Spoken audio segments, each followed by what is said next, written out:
Olá, olá pessoal, estamos de volta. Esse é o Memória Capixaba, eu sou o Fábio Pirajá e a gente continua com as pesquisas sobre história do Espírito Santo, da nossa gente, nossa cultura, nossas lendas,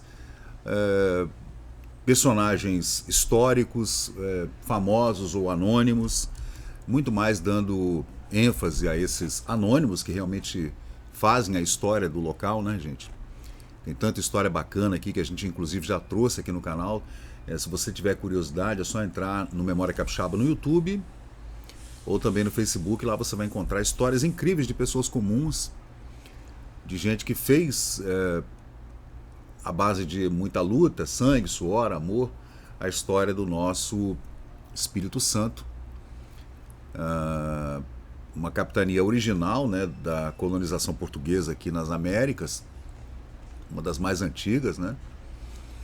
E hoje eu vou trazer aqui para vocês um assunto que recorrente aqui no canal, que é exatamente sobre essa colonização, sobre a vinda do primeiro donatário, que foi Vasco Fernandes Coutinho, que recebeu carta régia para assumir a capitania, 50 léguas, né, mais ou menos uns 250 quilômetros, em 1534. Assumiu e tocou aí a sua vida com aqueles 70 colonos originais, né? E hoje eu vou trazer um texto aqui do professor, maravilhoso professor Aristides Freire, né? Capixaba, conferencista, jornalista, intelectual, né? E ele fez uma oratória que marca os 400 anos de colonização do Espírito Santo, com uma data comemorativa em 1934. E dali até 1935 foram aqueles dias incríveis de muita festa, né, da colonização do solo espírito santense, comemorado, claro, em Vila Velha, que foi o local que Vasco Fernandes Coutinho escolheu aqui dentro da Bahia para fazer o primeiro assentamento, com esses 70 marinheiros que vieram com ele, colonos, né? E o professor Aristides, ele fala o seguinte, né? O progresso do Estado do Espírito Santo ao longo de 400 anos, né, 4 séculos, desde o início do povoamento, comemorado festivamente hoje, é um texto de 1934, tá, gente? Demonstra a riqueza e a notável fertilidade do seu solo, assim como a grande tenacidade daqueles que aqui viveram e trabalharam. É importante frisar para vocês que eu peguei o texto original, que está aqui, ó, 4 séculos de civilização, Diário da Manhã. Eu já fiz a correção e a atualização, a transcrição, a correção do texto e a atualização. Quando a gente vai ler um texto antigo, esse texto não é antigo, né? Tem menos de 100 anos, não é um texto antigo, mas é um texto onde a ortografia e também a gramática era diferente, muitas palavras mudaram, outras perderam letras, né? O PH, por exemplo, que não existia mais, e tudo, o Y, que caiu. Então a gente tem que ter cuidado na hora de fazer essa leitura, que é uma leitura meio truncada para nós, né, que não estamos acostumados a ler esses textos antigos. Quanto mais a gente vai voltando no tempo, né, mais difícil fica a leitura. Então é só pegar e fazer uma atualização do roteiro, do texto, né? Aí o professor Aristides vem falando. Há exatamente 400 anos, os primeiros colonos portugueses desembarcaram maravilhados em seu rústico recanto, ali na entrada encantadora da Baía de Vitória, ali na prainha, em Vila Velha, né? Ali na prainha do Ribeiro, por ali. Ninguém sabe exatamente onde era, mas dizem que a casa de Vasco Fernandes Coutinho ficava exatamente na praia do Ribeiro. A primeira carta régia, gente, é do dia 1º de junho de 1534, e Vasco Fernandes Coutinho e sua família vieram para cá e ele recebeu 50 léguas de terra até o sul das terras concedidas a Pedro de Campos Tourinho, né? Lá na divisa do Itabapoana. Este bravo fidalgo, mencionado nas crônicas militares das conquistas da Ásia, aí tem muita lenda envolvendo o Vasco Fernandes Coutinho, né, gente? Ele vendeu tudo que possuía lá em Portugal e veio, né, naquela afã de realizar um sonho patriótico, né, uma coisa de seguir para os livros de história. trazer a fé católica, né, sua crença, o que naquela época significava trazer a civilização a um vasto terreno do Novo Mundo. Assim, ele daria vazão ao espírito aventureiro de mais um grupo heróico de portugueses, mostrando do que ainda eram capazes seus denodados lusitanos, descendentes diretos daqueles destemidos navegadores do famoso périplo africano, audazes descobridores de terras por mares nunca dantes navegados. Aí segue o texto do professor Aristides, né? A história pode criticar o regime e os processos administrativos que posteriormente enfraqueceram este povo, talvez devido à riqueza fácil proporcionada pela exploração da colônia. Hoje celebramos a epopeia daqueles que desprezaram comodidades palacianas ou trocaram as altas honrarias por uma modesta caravela dedicando-se à obra humanitária da civilização. Isso foi o que fez Vasco Fernandes Coutinho. Você vê que dentro do texto do professor Aristides ainda tem de vez em quando tem uma alfinetada, né? Podemos assim repetir com Alberto Torres que, abre aspas, a ascendência portuguesa é uma honra para o Brasil, fecha aspas. Quando buscamos hoje um monumento daquela época para cultuar a memória de tão nobres heróis, não há como deixar de nos curvar ante o berço distante de tantos navegadores arrojados e repetir o poeta, com P maiúsculo, a saudação inspirada a Portugal. Abre aspas. Pátria, filha do sol das primaveras, rica dona de messes e pomares, recorda ao mundo ingrato as priscas eras em que lhe ensinaste a erguer altares. Mostra-lhe os esqueletos das galeras que foram descobrir mundos e mares. Fecha aspas. Quando o nobre donatário Vasco Fernandes Coutinho desembarcou na pequena enseada de Vila Velha, com 70 corajosos companheiros, seu primeiro pensamento foi para o Deus que aprendera a amar, invocado pelo próprio soberano nas primeiras linhas da Carta Régia da doação da capitania. É no calendário cristão que ele buscou o nome da sua nova conquista, a Capitania do Espírito Santo, né? Aqui chegaram num domingo, em que naquele ano a igreja comemorava o cumprimento da promessa de Jesus, a visita do Espírito Santo. Homens de outros hemisférios, nascidos em zonas diversas, contemplam a pujança da natureza agreste que os cercam, pontilhada pelos naturais da região. Os naturais são os silvícolas, né, gente? E antevêm os árduos trabalhos que os esperam naquela terra inculta, com um clima desfavorável e elementos temíveis. Então você vê que o cara chega aqui, desce da caravela, aí de antemão ele já vê aquela linda baía, com muita mata virgem, vegetação abundante, muitos pássaros, né? Muitos peixes nos rios, nas águas, no Rio da Costa, inclusive ali no Morro do Convento, entre o Morro do Convento e o Morro do Moreno. E vem também, claro, o trabalho árduo que existe pela frente, né? Primeiramente, a derrubada de árvores para a construção de casas, né? Que era um trabalho hercúleo, além de caçar e fazer coleta, né? De animais e peixes e de tubérculos e frutas para poder alimentar aqueles 70 primeiros colonos, né? Uma coisa muito difícil, eu fico imaginando como não foi isso, né? Aí tem aqui o historiador Van Hagen, comparando a árdua obra dos colonizadores no Brasil com o que ocorreu em outras partes da América, observa que podemos ter uma ideia do muito que sofreram os colonos, tanto senhores quanto escravos africanos, lembrando-nos de como vários próprios grandes donatários preferiram abrir mão da empresa, da empreitada, né, dando-se por felizes de terem podido voltar da vida, com vida ao próprio lar. Muitos deles desistiram, porque o trabalho era realmente incrível. Você chegar numa terra desconhecida, que você não conhece a topografia, não conhece a região, você tem que fazer uma empreitada para dentro da mata, para os sertões da capitania que você acaba de assumir. E você tem que ter cuidado com os animais selvagens. Você tem que ter cuidado com os índios que estão ali a defender sua própria terra. Eles são os naturais da terra, né? Eles estão ali para defender aquilo ali. Eles estão ali há milhares de anos. De repente chega uma tropa de homens brancos ali, com aquelas roupas que eles não entendiam, né? Os índios andavam nus, né?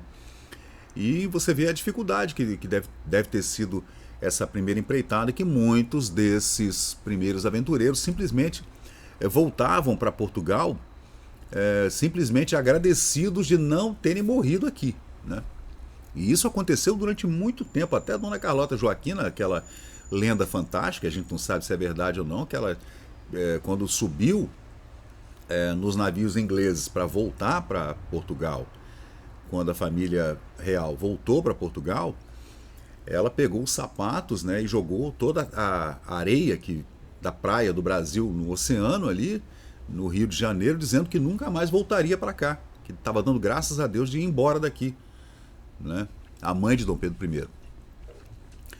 Aí segue aqui o historiador. Esse último consolo não teve, porém, o Vasco Fernandes Coutinho de poder voltar a Portugal com vida, que tudo se dera por seu rei e por seu sonho, sem poder voltar ao reino de Portugal, e sem ter mais um lar próprio, uma casa própria, no local próprio da sua vida, né, digamos. E ele deixou-se morrer nos braços da caridade na sua própria capitania, na capitania que fundara. Aí continua aqui o professor Aristides, né? No primeiro volume da obra A Terra Goitacá, Alberto Lamego reproduz um atestado do provedor da fazenda da capitania do Espírito Santo sobre os serviços prestados pelo pelo donatário Francisco Gil, após descrever as obras realizadas por ele no final do século XVII, ali por 1600 e alguma coisa, e o provedor das contas da fazenda afirma o seguinte: a Santa Casa, a Casa, né, da Misericórdia, que não se viam mais que os vestígios dela, né, porque talvez a Santa Casa de Misericórdia de Vitória seja a mais antiga do Brasil, ainda em atividade, inclusive, que não se viam mais que vestígios da sua primeira fundação, mandou Vossa Senhoria levantar, ficando perfeitíssima. Aqui mandou Vossa Senhoria dar sepultura decente aos ossos do primeiro donatário Vasco Fernandes Coutinho, que soterrados em uma arca ainda se conservam relíquias dele. Então você vê que o donatário Francisco Gil, já 200 anos depois, né, da morte de Vasco Fernandes Coutinho, afirmava em seus relatórios sobre a fazenda, né, sobre as obras públicas e fazendas da capitania do Espírito Santo ali por 1690, mais ou menos, ele fala que na Santa Casa de Misericórdia ainda havia uma sepultura que foi erguida por ele para que se fizesse o sepultamento dos ossos de Vasco Fernandes Coutinho. Aqui na Vila Rubim, né? Não preciso dizer a esta audiência, onde ficava em Vitória, a igreja da Santa Casa de Misericórdia, como ainda em 1816 consta na memória escrita pelo governador Alberto Rubim. Chegou até os nossos dias como um pequeno cemitério anexo que já conhecemos interditado. Você vê que na época em que o professor Aristides relata, em 1934, ainda havia na Santa Casa de Misericórdia um pequeno cemitério anexo à Santa Casa, onde ali havia sido construída, à época do governador Rubim, né, uma pequena igreja, uma pequena capela. A obra da nossa nova Constituição está sendo estudada e discutida no mesmo lugar que foram recolhidos os restos venerandos do seu fundador, Vasco Fernandes Coutinho. Podiam parecer escassos os resultados dos esforços do primeiro donatário. No entanto, avultam hoje, quando vemos Capistrano de Abreu lembrar que dos donatários da capitania reconhecem a influência que foi fecunda, a influência do Vasco Fernandes Coutinho em toda a sua administração da capitania do Espírito Santo e também com desdobramentos para outras capitanias, né? Por maiores que fossem os sonhos do donatário, estariam ainda longe de antever a grandeza que o trabalho fecundo dos 4 séculos decorridos revela. Coutinho obtivera uma faixa de 50 léguas de terra até onde chegasse o domínio português, ou seja, até a linha de marcação modificada pelo Tratado de Tordesilhas, e estávamos à época de Francisco I, que dizia em seu espírito gaulês. Aí tem uma frase aqui em francês, traduzida: eu gostaria que me mostrassem o artigo do Testamento de Adão que divide o novo mundo entre meus irmãos, o imperador Carlos V e o rei de Portugal, excluindo-me da sucessão. Veja, né, ele questiona até o Antigo Testamento, né? Aonde está o testamento de Adão e o testamento de Eva, né, que divide o mundo entre os irmãos? Então, Francisco I faz esse questionamento. A criação no início do século XVIII da capitania de São Paulo e Minas Gerais e a separação do território de Minas Gerais para formar uma capitania independente reduziram a donataria de Vasco Fernandes Coutinho ao acanhado quadrilátero dos modernos mapas. Aí, quando ele fala em modernos mapas, esse mapa, por exemplo, gente, é um mapa de 1640, né? Aí a gente vê aqui, ó, que nesse período a gente consegue ver Cabo Frio aqui, ao sul, né? Aqui está o Trópico de Capricórnio, está aqui, ó, correndo aqui, ó. E subindo aqui, a gente vê o Rio do Espírito Santo. Aqui está a Baía de Vitória, gente, aqui, ó. Você vê que é um mapa muito rústico, né? Muito rústico mesmo. E aqui a gente vê algumas naus, algumas caravelas chegando aqui. Aqui é a Ilha da Trindade, com toda certeza, né? E aqui você já vê a Baía de Todos os Santos, né? A Baía lá onde está Salvador, né? Que era a capital do Brasil, digamos assim, né? Do governador geral. Aí segue aqui o professor Aristides, no seu texto, nos 400 anos da colonização do solo espírito santense, as festividades, né? Lembrando que nessa época o interventor do estado do Espírito Santo era João Punaro Bley, foi feita uma grande festa grande mesmo, para a comemoração desses 400 anos, né? A gente vai comemorar 500 anos de colonização em 2035, né? Então ainda faltam alguns anos, uns 11 anos pela frente para a gente fazer uma grande festa, né? Os filhos dedicados desta antiga capitania do Espírito Santo herdaram, porém, a coragem do seu primeiro donatário. E foi neste trecho do território brasileiro que os espíritos santenses, recordando a tenacidade do Vasco Fernandes Coutinho, moveram-se e trabalharam nos últimos séculos e irmanados com os imigrantes operosos e inteligentes atraídos para esta nova Canaã fecunda e sempre promissora. Aqui, em 1934, já havia uma consolidação dos imigrantes que vieram colonizar o oeste do Espírito Santo até Minas, né? Que são alemães, e são pomeranos, e são italianos e outras etnias que vieram aqui. Mas antes deles, né, claro, a gente tem que lembrar que o povo português foi o povo que colonizou toda essa terra, inclusive açorianos, né, que vieram para cá e fundaram Viana, por exemplo, ali no início do século XIX. Logo depois da Revolução Francesa e da Era Napoleônica, né? Brasileiro que conheceu o carinho das antigas sombras familiares, celebradas na figura da Mãe Negra, concentro-me emocionado e num instante de grande veneração e respeito evoco esse outro inovidável fator da nossa grandeza, o escravo. Você vê que o professor Aristides, ele faz todo esse libelo e faz também, claro, uma homenagem, além dos imigrantes italianos e alemães, etc., ele faz também, claro, uma homenagem explícita e bem notável, né, do homem africano que ajudou-nos a fazer toda essa colonização desde que começou o tráfico negreiro, né?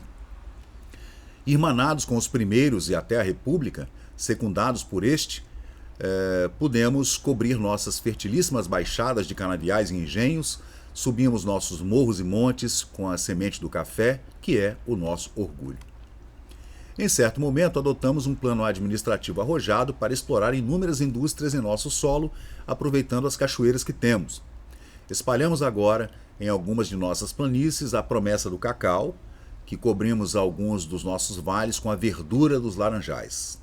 Esse texto, gente, é de 1934 e é um texto do professor Aristides, né? Para o 4º centenário da colonização do solo espírito-santense. Temos, afinal, a aventura de, entre os mais prósperos irmãos federados dos Estados Unidos do Brasil, mostrar como um dos menores em extensão territorial, o Espírito Santo, constituído de baixadas desafiadoras e vales apertados sob a hostilidade de tantas montanhas, que só pelo esforço dos que amam esta terra, dos que aqui vivem e labutam, sonhando com uma grande pátria, ainda melhor, podemos conter e alimentar com o produto exclusivo de seu solo fecundo, a grandeza do terceiro porto exportador do Brasil, Vitória. Esse texto, um bonito texto, né? Uma oratória aqui incrível do professor Mário Aristides Freire, para o jornal Diário da Manhã, de 1934, que está aqui, como vocês podem ver aí no Memória Capixaba, no Facebook, né? E aqui está esse mapa, né, de 1640, e eu vou mostrar para vocês aqui o professor Mário Aristides Freire, jornalista, intelectual capixaba, escritor, né? Cadê? Ele aqui, ó. Tá aqui o professor, e depois a gente pode fazer um vídeo para falar dele, né? Ele nasceu em 1886, ainda durante o Segundo Império. Ele era filho do professor Aristides Brasiliano de Barcelos Freire e de Dona Maria Francisca Freire. Então, gente, esse é o Memória Capixaba, eu sou o Fábio Pirajá, sempre nessa curiosidade de fazer essa leitura e trazer de volta essas histórias incríveis.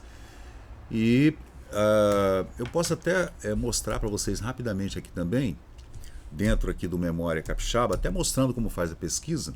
Aqui está o canal, né? Aqui está o grupo no Facebook. Aqui tem a lupa aqui do lado, ó, e a gente pode mostrar aqui o quarto centenário, que claro, tem várias pesquisas aqui feitas do quarto centenário da colonização do solo espírito santense, que está aqui, que a gente está falando desse discurso do professor Aristides, né?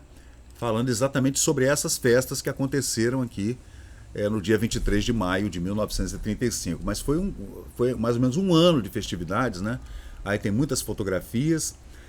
Existem também relatos de filmagem, né? Mas infelizmente nós nunca vimos. Você vê que aviadores correram para cá para fazer essas homenagens também, tá vendo? Ó? Aí eles fizeram aqui um alto de como se tivesse voltando no tempo, como se a gente estivesse vendo novamente as caravelas chegando com os colonizadores e tudo, lá na prainha, né? Lá no cais do Convento da Penha, né? Infelizmente essas imagens, essas fotografias, infelizmente nós nunca vimos, né? Perdão, essas filmagens nós nunca vimos, infelizmente, né?